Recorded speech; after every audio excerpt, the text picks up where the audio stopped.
Hello and welcome to the Overly Animated Podcast, where we take animation seriously. We provide fan-oriented and analytic discussions on a variety of animated shows, movies, and anime, including Steven Universe and Gravity Falls. I'm Dylan Hysen, and today I'm joined by Sam Quattro. Hello. And Cathy Smith. Hello. Today we'll be discussing Keystone Motel, tonight's episode of Steven Universe. We're in Steven Bomb 3, and we'll be covering every new episode of Steven Universe right after it airs from now until infinity. Where you can check us out about this podcast at overlyanimated.com. We can also cover Gravity Falls and a bunch of other animated series, but Steven Universe in full force right now, and we're excited to discuss Keystone Motel. This episode's storyboarded and written by Raven, Paul, and Rebecca, joining their team for this one, which I think makes sense. Once you saw Rebecca Sugar in the credits, you're like, okay, this is going to be an interesting one. Oh, Rebecca. Yeah, because she's not often listed among the storyboarding teams, so it must be for a special reason. And, okay, spoilers for this episode and all of Steven Universe. And, you know, of course, it was because we got our most extensive look at Ruby and Sapphire yet. It was very exciting. I did not really expect that. No comment. Well, okay, I didn't see the Comic-Con spoilers, so I was been looking forward to the more extensive look at Ruby and Sapphire for a while. I don't think we've seen enough of them to really get a good feel for their characters, and this one was a big step towards that. So yeah, let's get into Keystone Motel. Sam, what did you think of this episode? I thought I liked it a lot. Yeah, it was a nice little, not typical episode. You know, not the typical characters, not the typical situations. I really like that it was called Keystone Motel because I was thinking about this today at work. I was thinking, well, if they live in a mythical state called Delmarva, then what's Keystone? It's Pennsylvania. That's what it is. That's what they mean. That's where I'm from. Okay. I think that's cool. Okay. Anyway. The town they're in is based on Delaware. It's like Rehoboth Beach, basically. Yes, it's Rehoboth Beach, Delaware, yeah. Cathy, what did you think? It was a pretty good episode. It was kind of like a cool down from the last episode. And, well, it was just kind of funny. It was kind of funny seeing Ruby and Sapphire's reactions to everything, but it was also kind of sad, too, at the same time. It was interesting. Yeah, for sure. Like a literal cool down at points in the episode, too. Oh, you know? Oh, got him, yeah. So, yeah, it's definitely like an air of sadness over the entire episode. But it was, I don't know, I thought it was fascinating. I was a big fan of this one. Like I said, eagerly anticipating more Ruby and Sapphire. I feel like this has been holding back Garnet's character development for me, like getting a look inside the components of her fusion. Yeah. And initially, when they unfused, I just saw like kind of what we knew about them already, but then we started getting into some more stuff, and then just the scene of them making up was, oh my goodness, so adorable. That was like the best thing ever. Yeah, so cute. Yeah.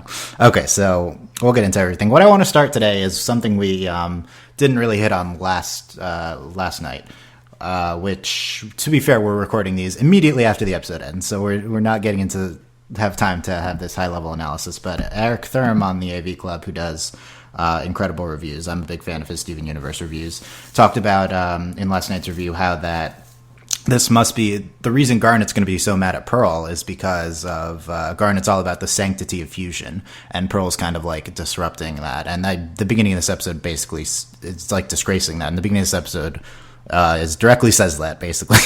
Yeah. It's word for word, which is great because I don't think they hinted at that last week really, but I think it's a good concept and it makes sense with what we've seen of Garnet's character so far, especially last week when we had the Wednesday episode of the last Steven Bomb with Garnet being all disgusted at the forced fusions, you know? Yeah. Yeah. You said last week, not last month. I mean, last week of Steven episodes. I think it works like okay. that. I think it whatever. works. Okay. So... Yeah, so let's start with Pearl, I guess, because we get Pearl at the beginning, we get Pearl at the end. Pearl is looking for Peridot for a few days straight, she says, which is kind of... She's trying. She's trying really hard to, make up. It's. I feel really bad for Pearl. But in the end, will it really matter? She tried so hard, she got so far. Yeah. Okay, great. And at the end... I live in 2003. And at the end, that's a long time ago. And at the end, she's very... she's happy that Garnet's talking to her again, but... I want to know what her and Amethyst were whispering about. I like the idea of this this conflict bringing Pearl and Amethyst closer. Yeah, together. I like that a lot too. I think that's really nice. Because that's kind of inherent. Eric Thurm also talked about this yesterday, but it's kind of inherent in their character conflict that in their character definitions that Amethyst and Pearl are just antagonistic towards each other. It's like one of their defining characteristics. They're the odd couple. Yeah, and yesterday's episode was a nice conflict between characters who usually don't have conflict, but Pearl and Amethyst always have conflict, and it's just inherent in them. So it's nice to see that kind of being subverted here, and maybe the entire week. I like it. Yeah. So Greg's like, we should go on a road trip to Keystone Motel because he's met this guy on a message board, and he needs to get fresh. Yeah. I don't know if it was Craigslist. Do you think it wasn't Craigslist, but it was Craigslist. You think it was Craigslist? Yeah. What do you think of the references to meeting someone on the internet? It's Craigslist. Dylan, have you ever made a Craigslist deal? I have not made a Craigslist. It's very shady. So so you understand why he was worried about being killed. Yes. Okay. Because it's Craigslist. Okay. I had to give somebody a vacuum cleaner once, and it was very interesting. It was very interesting. We'll have to hear about that later. But I had to mail him the bags because I forgot them. Anyway, they get to the motel, and Garnet unfuses, basically. That really surprised me. Yeah, I didn't really see that coming. We haven't... I mean, we had... Last Steven week, we had a pretty strong reaction from Garnet, and she didn't even unfuse. So this one was... She almost did, but stayed together, so I didn't expect this to elicit that, yeah. I wrote down... So then we kind of get varying scenes with Steven interacting with Ruby and Sapphire. The general premises of their character, Ruby's like hot-headed and mad, Sapphire's composed. We also get Ruby's very mad that Pearl disrupted the sanctity of fusion, basically, which is... So it seems like this is Ruby representing that opinion within Garnet. She melts the carpet, always... Evaporates the pool, yeah. Boils the pool. Steven almost gets boiled. That's great. And then meanwhile, Sapphire, calm, she floats. That was odd. She floats? She floated onto the bed, yeah. I didn't notice that, but... Yeah, she definitely did that. I believe. Did you see that, Kathy? Yes, she did. Yeah. Totally did. I don't know what that means. Can gems fly? Is that what this means? It means Sapphire can fly. Yeah, Sapphire. She has ice powers. She's like an Iceman from X-Men. Well, I was thinking maybe she has kind of telekinetic powers or something. But since she has... She does have future vision. Yeah, so that might go along with her future vision. Yeah, it's a good point. So she's basically all of the X-Men. She's all of the X-Men, yeah. And then she uses the future powers for Steven finding a TV channel, and she just futures everything that Steven's gonna say. Very stoic. She is very stoic. But eventually we get the descriptor of her as the fact that she's kind of repressed. She says she's calm and collected. Where do I have this written down? But that her emotions not out of hand, right? She says Ruby won't stay mad forever, and she's not going to let her emotions get out of hand. But it's pretty obvious that the show's trying to portray her as just repressing the emotions that she has because she's like freezing stuff or all around her.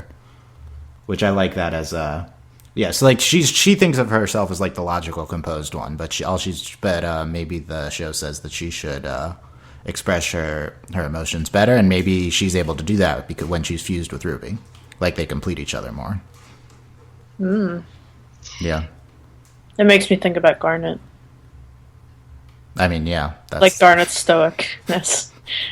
Yeah, do you think Garnet's emotional state is more of a representation of Sapphire? I don't know. Maybe. Probably when she's angry, that's more Ruby, but when she's, just stoic and calm, that's more Sapphire. I think an argument could be made that she's her composedness is not so much. It's more she's like genuinely composed, whereas Sapphire's only like fake composed.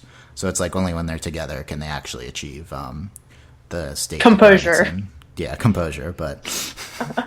Well, I guess where she's more open with her emotions, and where Sapphire represses them, so I guess maybe they balance each other out, so. Yeah, for sure. I think that's definitely I think that's kind of the point that the general, like, thesis with Garnet and Ruby and Sapphire, and it's interesting to see how that's that is, if that's upheld when we expand upon them here. Sapphire uses the future vision for Steven not liking square pizza. And Greg says that Steven should accept all types of pizza. I mean, it's the same kind of pizza. It's just square. Do you agree that Steven should accept all types of pizza? Yes, I happen to like square pizza very much. You're a fan of the Lido's pizza? Yes. Toledo's. The Lido's pizza. What? Do you not have Lido's? No. Okay, that's square pizza. It's a square pizza chain. I wonder if that's in... Well, it's probably in Delmarva, where Steven lives, not in Keystone, where I wonder live. if they research if that's supposed to come from Lido's, and they researched the extent of Lido's within the fake geography of Steven Universe world. Dylan, there are many other places that sell square pizza. Yeah, but I don't know if... Yeah, but not like a chain. It's a style. It is a style. Okay. Time... Okay, so we kind of get Steven and Greg debating whether they should intervene in this fight between Ruby and Sapphire at the diner. And Steven wants to intervene, but Greg says you should give him time, basically. And so it's kind of like a general philosophical debate about relationships and relationship problems. Again, as we comment on many times with Gems and Fusion. Yeah. Meh. They're arguing at the diner. So then their argument boils over. There's future vision. Ruby says, "I am an eternal flame, baby." That's funny. I mean... You mean... I don't know. It's just... she's an eternal flame. Yeah, that was an interesting Always one. angry. Yeah, and I love how this episode resolves in that... Passionate. In that Steven gets upset, and that's what gets them to end their feud. Because ultimately Garnet's love of Steven is one of her defining characteristics, right? Is it bad that I sort of like that they upset Steven? Why is it? Why do you like that they upset Steven? I don't know, because I feel like Steven always puts them on a pedestal, obviously, because they're the gems, you know what I mean? But then being all fighty and angry at each other is just wow, stop doing this. Because he can't fix it. It's more real, maybe. Yeah. Yeah, I could see that. Also, stuff with Rose and feelings. And that stuff might come into play too. Inadequacy. Yes. That's with Pearl and stuff. Yeah. No, inadequacy. Maybe Steven feels inadequate. Yeah, I'm not sure if we don't live really up get to that his mother. sense. Yeah, and, well, we've had that before with him, but not necessarily keeping the group together. Yeah. As if it doesn't matter how you feel in the... Okay, so Sapphire has this stock line about how she's too busy looking at the future and she needs to care more about how Steven's feeling in the present. And then she starts crying. With her Cyclops eye. Yeah, that was the reveal. We didn't know that, did we? No, but one could have guessed. One could assume based off of Garnet's eye composition. Eye composition and also bang composition. And Sapphire crying gets Ruby to be really concerned, which I think is a thing from Jailbreak too. Ruby very, very upset at Sapphire crying. But then we see the one eye, and we get the best line in history. You know what's nice about being split up? I get to look at you, says Ruby to Sapphire. There's my Laffy Sappy. There's my Laffy Sappy. And then they kiss and stuff. It's just so gay. It's pretty gay. Gay in the actual way. It's gay and gay, isn't it? Huh? Isn't it happy and homosexual? Yes. It's both. Yes. It was a very gay time that they were having, laughing, yeah. Laffy Sappy. What do you think of Laffy Sappy as a nickname? I feel that is blowing up on Tumblr right now. I haven't looked yet because we're just doing it right after. We're kind of doing it right after. What do you think of Laffy Sappy compared to the nicknames we give the Patreons? I feel like we need to step up our game. I know, we have to get to the level of Ruby. I need to get to Ruby's level right there. Yeah. Oh, I want to know, I'm probably going to look up the Steven Universe wiki after this, if the people who did the voices in Jailbreak reprised their roles, because I'm not sure if... I think they did. They sounded I don't the know same if Sapphire's did, but then again, I didn't really hear too much of Sapphire. Ruby was definitely the same. I don't remember who Sapphire's voice actress was. I remember Ruby's because, she's... I know her from elsewhere, Charlene Yee. I don't know either of them from elsewhere, but I'm pretty sure they're both the same. Yes, I hope so. Yeah. Yeah, so this, I don't know, this entire scene of them making up is like the cutest thing ever. So, and Steven's like, oh. Yeah, Steven blushes And and Sapphire's like, like, Sapphire is like, oh my god, let's not do this in front of Steven. We're embarrassing him, but they keep doing it anyway. Yeah. Like, come on. You guys are adults. This type of You're thing... thousands of years old. Thousands of years old. You're beyond an adult. This type of thing makes me wonder how it's like being fused, right? Like, do they get this type of dynamic when fused? I don't know. That makes me... Like... Because, like, they're so happy with this. Like, it makes... Because, like, we have no concept of what being fused would be like, but it, like, makes me wonder, as someone who doesn't know that, like, how it would feel like to be fused. How could that be better than the happiness they share in this scene? I kind of wonder if it's almost like a retcon, because... Was it Ruby says that, like, you know, the best thing about being unfused is that she gets to look at her, but back in, I think it was Giant Woman, Amethyst complains about Pearl doing all these backflips, like, while they were doing the fusion. So it's like, can they see each other? Can they not? I don't know. Oh, I mean... Even you could argue even if they kind of can see each other, then it's just a pickup line, you know. So, but okay. But I would assume they can't really see each other during fusion. I don't know. But yeah, no, I don't know. This scene just really makes me like ponder like how they must feel when they're together. Like, is it just a different concept of emotions when they're fused? Like they don't have these type of emotions, they're just one, so they don't experience this type of thing. They're a different person. Yeah, so like how is that compared to this dynamic, right? How a relationship's different from being fused. We need to talk with Rebecca Sugar about this, like ASAP. We need to get on Tumblr, message her. No, she will not answer. I mean, this is the type of thing the show explores, right? But this is just very conceptual. Let's ask the Crooniverse. The Crooniverse, yeah. Crooniverse, yes. Guys, how does fusion work? I mean... In terms of emotional states. I assume... Love Sam. Basically, the answer, like, that seems to be true is that there's no... you're one person, right? So there's no two emotional states. That being said, they're obviously in conflict because they unfused, right? So they obviously weren't feeling the same thing. So it seems like some separation of emotional states is possible. Fusion is weird, man. Yeah, I mean, this entire show is about fusion now. This is Fusion the show. Or maybe it's just like Fusion the... It seems like to be a very instrumental part of... It's like Fusion the season, really. The Crystal Gems life. I don't know what the Gem Homeworld's like, but... Yeah. It's a very instrumental part of life for them. I guess. I say as one of them is a fusion 24/7. You know what? Pretty important. It wasn't even Steven's birthday.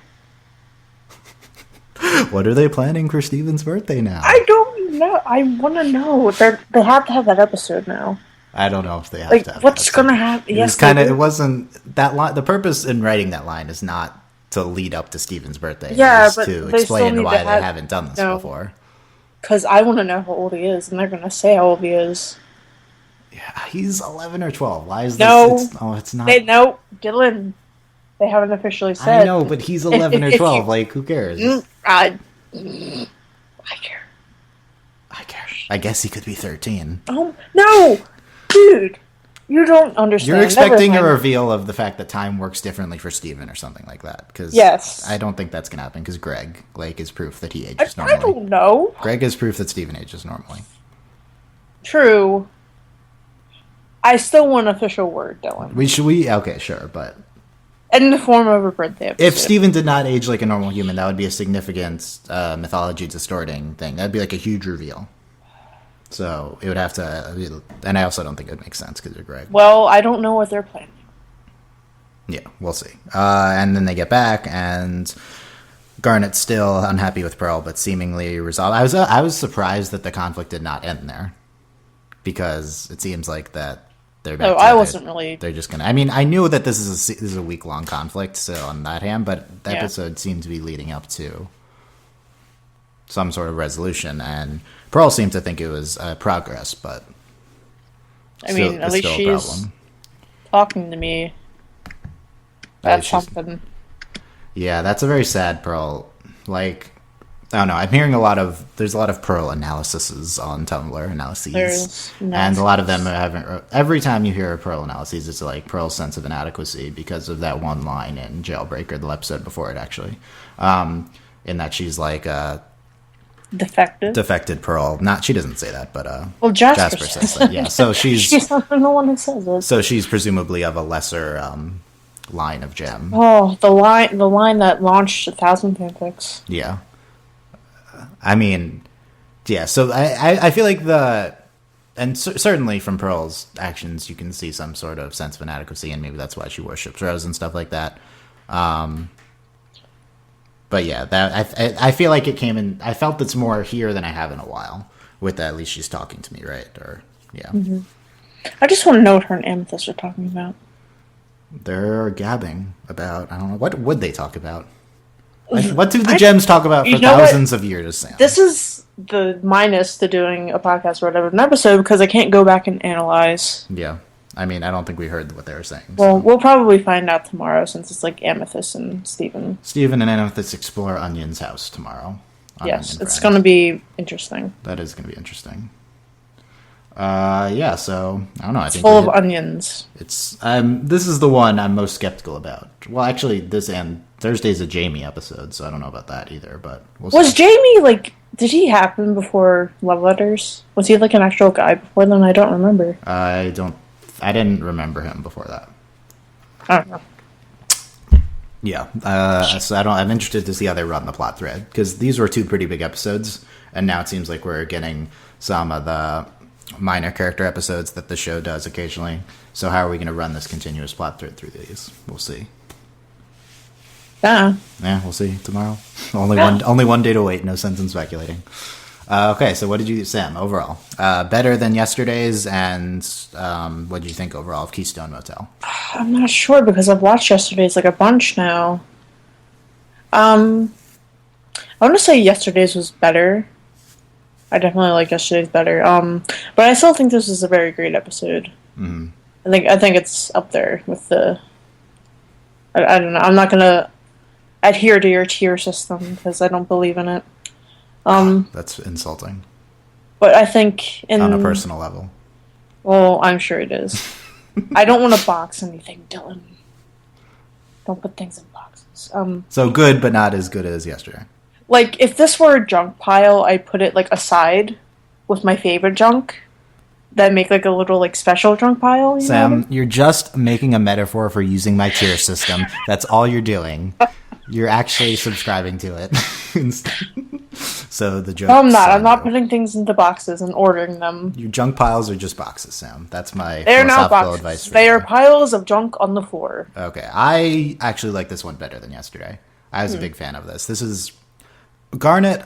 To me, Garnet and Ruby and Sapphire individually haven't clicked for me as much as other people. She's still an incredible character, and them separated were still great. Jailbreak's one of the best episodes of the show, and one of the best episodes of TV, period. But I didn't think that episode was... But, there's so much plot happening, we didn't get into too many specifics about Ruby and Sapphire individually, and I feel like this one showed a lot. And I still think they're caricatures to a certain extent, but they kind of have to because they're two halves of a whole. But this did a lot for their development, and just the scene of them reuniting or reconciliation between the two. The reconciliationing of the two was incredible. Yeah, I'm aware that was wrong, and that's one of my favorite scenes ever. That was the best thing. So this to me is much better, or not much better, but it's better than yesterday, and it's one of the best ones. Not in the top tier, but.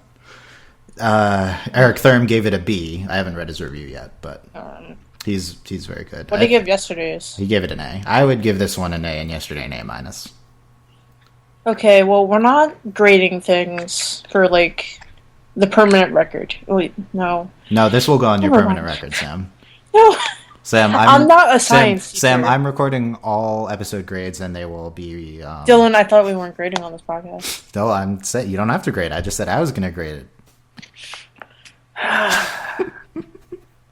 You make my life very difficult. Okay, you don't grade it. Don't grade it now. Okay, but looking forward to tomorrow's. Yeah, big fan of this. I'm gonna rewatch it. I want to rewatch that scene 10 times, obviously. and that this scene will launch 1,000 fan arts. Probably more than that, actually. And if Jailbreak launched 1,000 millions of fan arts. Yeah. Imagine. Okay, one more thing to say. Serious talk for a second. A lot of people said that after Jailbreak that the show has had clear queer representation on television, and that is like being clearly displayed, and that, like, this is the most progressive show on TV. It's like even more progressive than Korra, because Korra just had at the end, and this was like a legitimate showing of it. And I always disagreed with that, because Jailbreak featured 2 characters which we'd never seen before, and it was like one scene. So I didn't think it was as explicit as, I mean, it was explicit. Like, it was clear representation, but it wasn't to the level in which that I would say that this is like the most progressive show on television. Since then, they have done a lot to build it up to a point where it clearly is the most progressive show on television. Yeah. This episode doing a lot for that, but also just like portraying Garnet as like the representation of the queer, right? Like that's what last week's Wednesday episode, I forget the line, but like she's like the embodiment of a lesbian relationship, right? So it's and this episode, this scene specifically, did a lot for me in terms of accepting Ruby and Sapphire as legitimate characters on the show. I know they're always on the show because they're fused, but Garnet's a separate character, so it doesn't count in terms of like characterization, kind of. It's also cool to know that the gems are genderless but go by female pronouns. Yeah, so I did say lesbian earlier. I don't like specifically using that word or for the gems because they're genderless. They're really not female, but they just have female pronouns. This is a longer discussion. We like applying things to our labels, which are foreign to us. It's hard for us to conceptualize the genderlessness of the gems, so we accept them as females, even though they're just pronouns and they're really genderless. We can have a longer podcast on that at some point. They are projections with mass. That's what we heard. Yeah, they are a hologram that has mass. Apparently. God. Well, me and you need to have a long discussion podcast on the concept. Me too, of gems. because like I'm really like torn up as to why they can hug, yeah, and like why they can cry. Like what's going on? I don't know, and it's just. We pondered how fusion works, and I was like, I wonder if only we could realize how fusion really works. But none of this like is logical. That's the thing. Like it works in the show because the show is really good at establishing its mythology, but in terms of our world, this is not logical. Oh, Rebecca, it's really hard to conceptualize. Signed, Steven Universe fandom. The ends. Cat bug screaming Rebecca.gif. .gif, yeah. Okay. I've been Dylan Hysen. That's Sam Quattro. Thanks. Cathy, I think her internet must have went out or something. She drops. Cathy is Toon Gal on Tumblr. Sam, where can we find you on Tumblr? And Twitter. And Twitter. I'll go to Twitter first, since that's what I usually do. Twitter, I am at CoolMCR, cool with a K. Tumblr, I am stupidnervous.tumblr.com, all one word. Except for, like, the dots, you know. I don't understand. Explain to me how the dots are part of the word. No, I said all one word, but the dots, you know, the ellipses, the periods. The ellipses, the periods, the dots. I'm Dylan OVA on Tumblr and Dylan _OVA. This has just been me teasing you, the podcast. I apologize. I hate you so much. We are very good friends, in case it was unclear. No, don't give them any ideas. We're very good friends, so don't. No, we're not. So I'm not being mean to say. I mean, I am, but it's accepted in the friendship canon. I am so easy to tease. It's terrible. You can find all the information about this podcast at overlyanimated.com. You can support us at Patreon at patreon.com/overlyanimated. Thanks to our current patrons, Shayna, Mitch, Cordell, and Beatrice. So we got Shayna as Hannah, so hey, you know, shake it like poor picture. Mitch, Fever Mitch, which I still don't like, but you know, what are you gonna do? Cordell is Cordell University, and Beatrice is Bellatrix Lestrange, because, whatever. We need to come up with better ones. Next month. Did the nicknames change every month? That would be... I don't know, Dylan, it's No, I don't... That's too much. It's your Patreon. If you want a cool nickname, you can support us on Patreon. We're going to be covering every Steven Universe episode. We're going to do this gem-specific podcast, me and Sam, at some point. It's extensive coverage of Steven Universe. We've had many a Skype conversation about gems, yeah. So I also want to present me and Sam's alternate Earth theory. So that's a tease. I don't know. We're gonna have to go back in our shallow. Yeah, we'll see if I have it memorized. We'll see if it still applies after this week, because these theories could be busted every episode as we add to mythology. And yeah, looking forward to the episode tomorrow. I think that's it. Anything else, Sam? No, I just like Laffy Sappy. I think Laffy Sappy. That's like Laffy Taffy, which makes me really want to Laffy Taffy right now, to be honest. TBH. Yeah, I like the banana flavored ones. You can get them for 99 cents at CVS. There you go. There's your plug. Overlyanimated.com. Thanks for listening, guys. We'll see you next time. Bye. Bye.